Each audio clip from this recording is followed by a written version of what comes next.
हाँ, क्षमा कीजिएगा, कोई तकनीकी दिक्कत शायद आ गई, हमें भी पता नहीं चला कि क्या मामला हो गया क्या नहीं, और अचानक जो लाइव स्ट्रीमिंग थी हमारी वो कहीं से कट गई।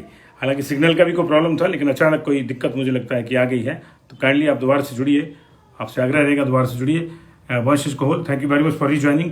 पहले वाला जो था वो तारतम्य कट गया था, फिर से आपकी वापसी हो रही है। वंशिश Kohal, thank you very much. तमाम दूसरे लोगों का भी शुक्रिया। तो आज के बुलेटिन की मुख्य खबरें जी, काउंटिंग से पहले प्रियंका गांधी शिमला आ सकती हैं। आपकी जानकारी के लिए बता दें, पहले भी उन्होंने पूरा चुनाव प्रचार यहीं से देखा था, शिमला से ही, जहां उनका घर है। उसके अलावा ये भी आपको बताएंगे कि फौजियों के 46,000 वोट कहां रह गए। बीजेपी और कांग्रेस का कॉन्फिडेंस देखकर लोग चकराए हुए हैं, और अब जोशी भी बोल रहे हैं कि नतीजे क्या आएंगे। अब तक जो है, कल आपने जो है पॉलिटिकल एनालिसिस देखे तमाम मीडिया चैनलों में दो तरह के एनालिसिस आए। दिल्ली वाले बता रहे हैं कि कांग्रेस नहीं आ रही है, बीजेपी आ रही है, रिवाज बदल रहा है। और हिमाचल के जो मीडिया संस्थान है उनके आकलन बता रहे हैं कि कांग्रेस आ रही है, रिवाज कायम है। क्या होगा क्या नहीं होगा इसका फैसला निश्चित तौर से 8 तारीख को लगेगा, लेकिन तब तक दोनों दलों में छींटाकशी जारी है। आज एक बार फिर से मीडिया के साथ बातचीत में मुख्यमंत्री जयराम ठाकुर ने भरोसा जताया कि उन्हें पहले से ज्यादा सीटें आएंगी, यानी 44 से ज्यादा सीटें आएंगी। पहली बार मुख्यमंत्री ने इस तरह का भरोसा जताया है,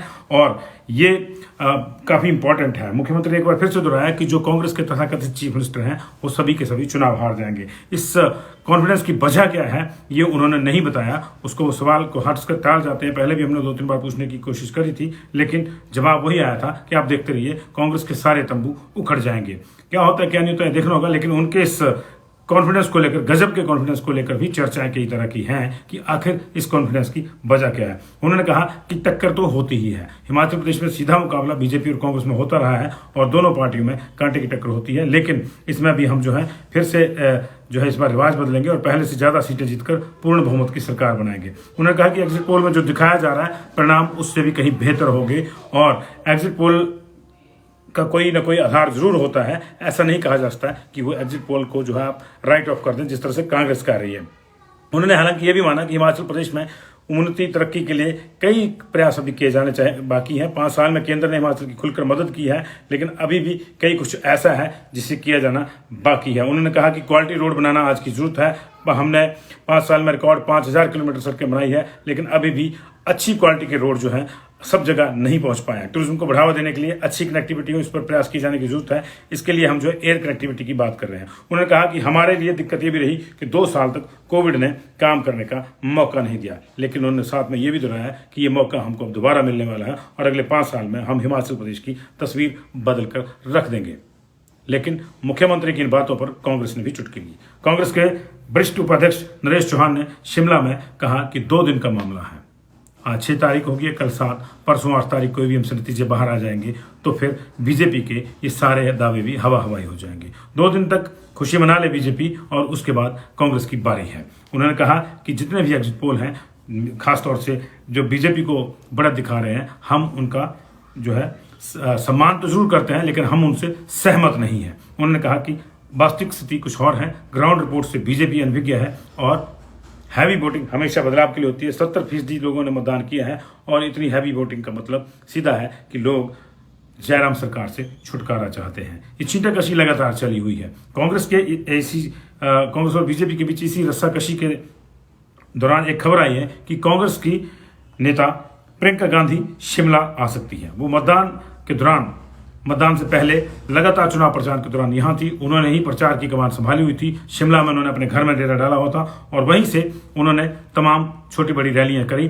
5 रैलियां उन्होंने करी, 4 उन्होंने आचार संहिता लगने के बाद करी, और 1 आचार संहिता से ठीक पहले करी थी। उन्होंने सभी संसदीय क्षेत्रों को टच करने की कोशिश करी है, और एक तरह से पूरे के पूरे चुनाव प्रचार की कमान प्रियंका गांधी के हाथ में थी। हालांकि 40 और लोग भी उनके साथ स्टार प्रचारक थे, लेकिन उनमें से कितने आए कितने नहीं आए ये आपने देखा। जो आए भी वो अलग रैली करके बहुत कम गए। वो बड़ी रैलियों में प्रियंका गांधी के साथ शामिल होते जरूर नजर आए, अन्यथा देखा जाए तो पूरे का पूरा फोकस जो था वो प्रियंका गांधी पे था। प्रियंका गांधी ने एक तरह से हेड ऑन लिया था प्रधानमंत्री नरेंद्र मोदी को, और दोनों में मुकाबला ये दिख रहा था। अब ऐसी स्थिति में ये देखना दिलचस्प होगा कि नतीजे किधर को जाते हैं। सूत्र बताते हैं कि कल तक प्रियंका गांधी शिमला पहुंच सकती है, और यही नहीं, प्रियंका गांधी ने इस तरह के भी निर्देश दिए हैं कि मतदान के बाद सो कॉल्ड हॉर्स ट्रेडिंग को रोकने के लिए जो है वो विधायकों को महफूज रखने के इंतजाम भी किए जाएं। इस तरह के इंतजाम पहले भी एक बी प्लान के तहत तैयार पड़े हैं और छत्तीसगढ़ के एक होटल में बुकिंग की सूचनाएं हैं, लेकिन कांग्रेस का मानना है कि इसकी जरूरत नहीं पड़ेगी। क्लियर कट मेजॉरिटी कांग्रेस को आ रही है और उसके बाद कांग्रेस जो है निश्चित तौर से जो है सरकार बनाएगी। माना यह भी जा रहा है, सूत्र यह भी बताते हैं कि प्रियंका गांधी शपथ ग्रहण समारोह के बाद ही अब दिल्ली लौटेंगी। कल तक उनके शिमला आने का प्लान है। उधर अब ज्योतिषियों ने भी एग्जिट पोल के बाद ज्योतिषियों ने भी जो है अपना वर्डिक्ट स्पेल करना शुरू कर दिया। ज्योतिषियों ने क्या भविष्यवाणी करी, ये भी आपको बताते हैं। अंक गणना के माहिर हिमाचल प्रदेश के प्रसिद्ध ज्योतिषी पंडित शशिपाल डोगरा ने जो है एक भविष्यवाणी करी है। उन्होंने कहा है कि 8 दिसंबर 2022 को परिणाम निकल रहे हैं और एग्जिट पोल के हिसाब से भाजपा को बढ़त दी जा रही है और कांग्रेस को पीछे, अन्य पार्टियों और आजाद उम्मीदवार का कहीं नाम भी नहीं है। लेकिन गुरुवार को मतगणना के दिन 8 तारीख का अंक शनि का अंक है, ये कर्मफल बताते हैं। 5 तारीख को एग्जिट पोल निकला, 8 को चुनाव परिणाम निकले हैं। ऐसे में 5 और 8 ये जो टोटल इनका कैलकुलेशन उन्होंने करके बताया वो 4 है। वो राहु का है, कहते हैं राहु षड्यंत्र का कारक है, परिणाम चौंकाने वाला भी होता है। उनके अनुसार इस अंक के योग में बड़े बड़े दिग्गजों का हारना तय है और सरकार को लेकर राहु गलत फहमी में रखेगा, राहु भ्रमित करेगा। यानी उनका संकेत शायद यह है कि जिनको लगता है कि उनकी सरकार बन रही है उनकी नहीं बनेगी, लेकिन दिलचस्प ढंग से दोनों ही पार्टियों को लगता है कि उनकी सरकार बन रही है। अब ऐसे में क्या आम आदमी पार्टी की सरकार बनेगी, ये बड़ा दिलचस्प मामला है। उन्होंने कहा कि 1977 और 90 में भी ऐसा योग बना था और विधानसभा चुनाव में भी इस तरह का योग बन रहा है। 1977 में शांता कुमार चौथे मुख्यमंत्री थे, उस वक्त भी ऐसा योग बना था। पंडित डोगरा की गणना कहती है कि 1 9 7 7 बराबर है 24, जो भी है 6 अंक शुक्र का है और 32 साल गुजरने के बाद अब 33 साल के बाद इस तरह का योग बन रहा है कि कोई ब्राह्मण मुख्यमंत्री बनेगा। शायद उनका जो इशारा है वो मुकेश अग्निहोत्री को और कहा, क्योंकि बीजेपी की ओर से कोई है नहीं ब्राह्मण मुख्यमंत्री अभी लाइन में। पोस्ट जो परिणाम है उसके बाद कुछ ऐसा हो जाता तो हमको नहीं मालूम, लेकिन चलिए ये भी अच्छा मामला। पर अभी एक बड़ी दिलचस्प हम आपको बात बताएंगे कि पोस्टल बैलेट्स को लेकर लगातार जो है वो बहस छिड़ी हुई है और ये बहस खत्म होने का नाम नहीं ले रही है। अभी जो एक पीछे हो हल्ला हुआ कांग्रेस ने किया, उसके बाद धीरे धीरे से चुनाव आयोग भी हरकत में आया। उसने भी पोस्टल डिपार्टमेंट को कहा कि पोस्टल बैलेट्स कर्मचारियों को जल्दी पहुंचाया जाए।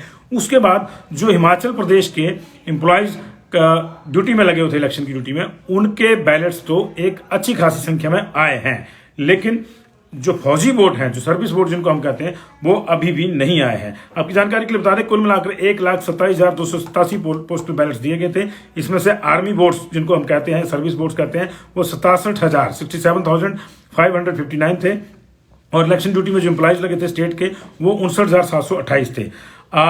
25 तारीख तक एम्प्लॉयज के 32,177 वोट आए थे और आर्मी के सिर्फ 15,099 वोट आए थे। 80,000 वोट बचे हुए थे, हल्ला मचना शुरू हो गया था। 2 दिन बाद यानी 27 तारीख तक 35,969 वोट आ गए थे स्टेट एम्प्लॉयज के और 16,887 वोट आ गए थे आर्मी वोट के, लेकिन तब भी 74,701 वोट बचे हुए थे, यानी 2 दिन में 6,000 आ गए। अगले 2 दिन में एम्प्लॉयज के वोटों की संख्या बढ़कर 40,000 हो गई और आर्मी के वोटों की संख्या जो है बढ़कर 18,802 होगी, यानी कुल मिला के 58,930 वोट जो है वो आ गए, लेकिन बचे थे फिर भी 68,357 वोट्स।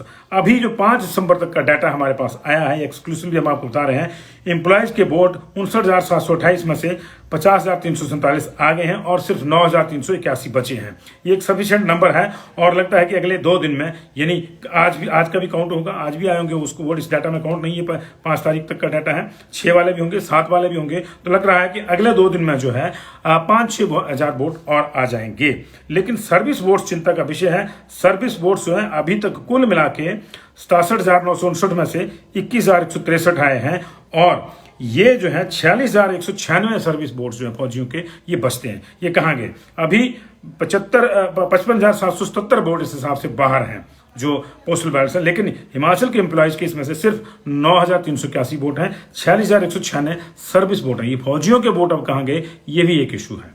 हो हल्ला मचा तो एम्प्लॉयज के वोट सामने आने लगे, लेकिन अभी फौजियों के वोट्स को लेकर अभी भी सस्पेंस बरकरार है। लगता नहीं है कि ये वोट जो है उस संख्या में आ पाएंगे जिस संख्या में एक्सपेक्टेड हैं, क्योंकि अब दिन जो है कम रह गए। स्टेट के भीतर की डाक अगर कहीं चली होगी तो उसकी तो आप उम्मीद कर सकते हैं, लेकिन सर्विस बोर्ड जो हैं वो निश्चित तौर से दूर से आते हैं और इसको लेकर जो है अब परेशानी जो है दोनों दलों को होनी चाहिए। फौजियों के वोट किसको हैं किसको नहीं है ये हमको नहीं मालूम, क्योंकि मतदान जो है सीक्रेट होता है, लेकिन दोनों ही पार्टियां इन पे अपना दावा करती हैं। खासतौर से बीजेपी दावा करती है कि हमने फौजियों के लिए बहुत से काम किए हैं, इसलिए हमको वोट पड़ेंगे। लेकिन कांग्रेस को लगता है कि अग्निवीर जैसी योजनाओं से फौजियों में भी रोष है और उनका उसको लाभ मिलेगा। लेकिन समस्या यह है कि लाभ तो तब मिलेगा जब वोट आएंगे। फौजियों को वोट दिए थे 67,559, अब तक आए हैं 46,000, माफ कीजिएगा, अब तक आए हैं 21,163 और बचे हुए 46,196। ज्यादा से ज्यादा लग रहा है कि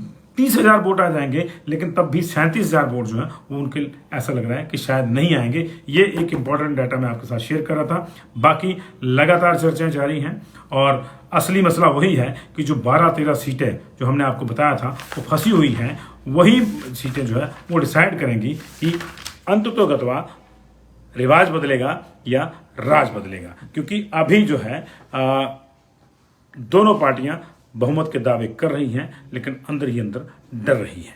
ये आपकी वोट की ताकत का डर है और ये डर बना रहना चाहिए एमएलए साहिबानों में भी। और अगर ये 5 साल तक इस तरह से डरते रहेंगे तो निश्चित तौर से सबके काम आसानी से होंगे।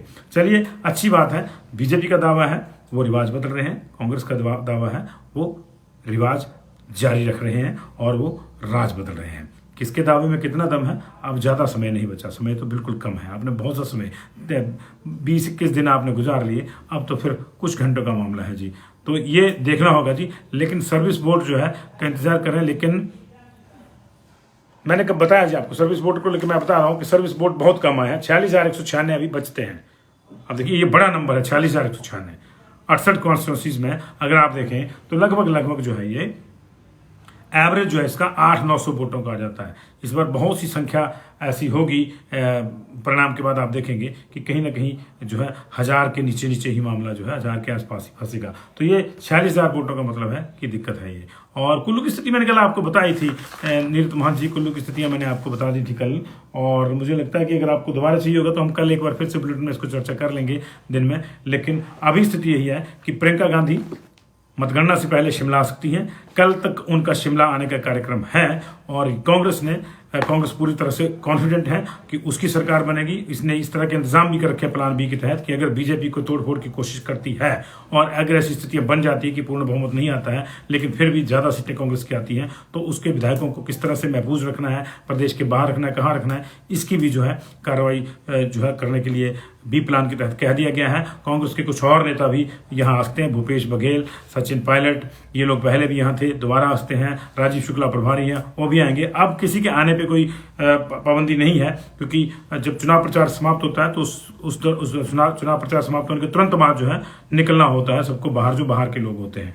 तो उस प्रक्रिया के तहत गए थे, अब सारे आएंगे। बीजेपी ने कल बैठक ली है, जगत प्रकाश नड्डा ने एक बैठक ली थी, उसमें प्रधानमंत्री नरेंद्र मोदी भी आए थे और सूचना छटकर आ रही है कि उसमें इस बात को लेकर चिंता जताई गई थी, हिमाचल के परिणामों को लेकर चिंता जताई गई थी। हालांकि एक विश्वास ये जताया गया था कि जो मर्जी हो जाए बीजेपी सरकार बना रही है, लेकिन फिर भी कुछ लोगों ने वहां चिंता जताई कि कहीं ऐसा ना हो कि आंकड़ा बड़ा 1-2 सीटों का फर्क पड़ गया तो आंकड़े में दिक्कत हो जाएगी। आंकड़ा बड़ा थिन लाइन पे टिका हुआ है। बहुत बहुत शुक्रिया। कल आपको पूरी बात बताएंगे उस बैठक में किसने क्या कहा था। हमारे पास वो सूचना पहुंची है, उसको क्रॉस चेक करना है, कल आपको पूरी बात बताएंगे जी। 8 तारीख को अमना खातून हम लगातार लाइव पे रहेंगे, सुबह से लेकर शाम तक लाइव पे रहेंगे। ज्वाला जी में जी कांग्रेस को बढ़त दिखती है जी, हमने कल बताया था आपको अपने सर्वे में कांग्रेस को बढ़त दिखती है।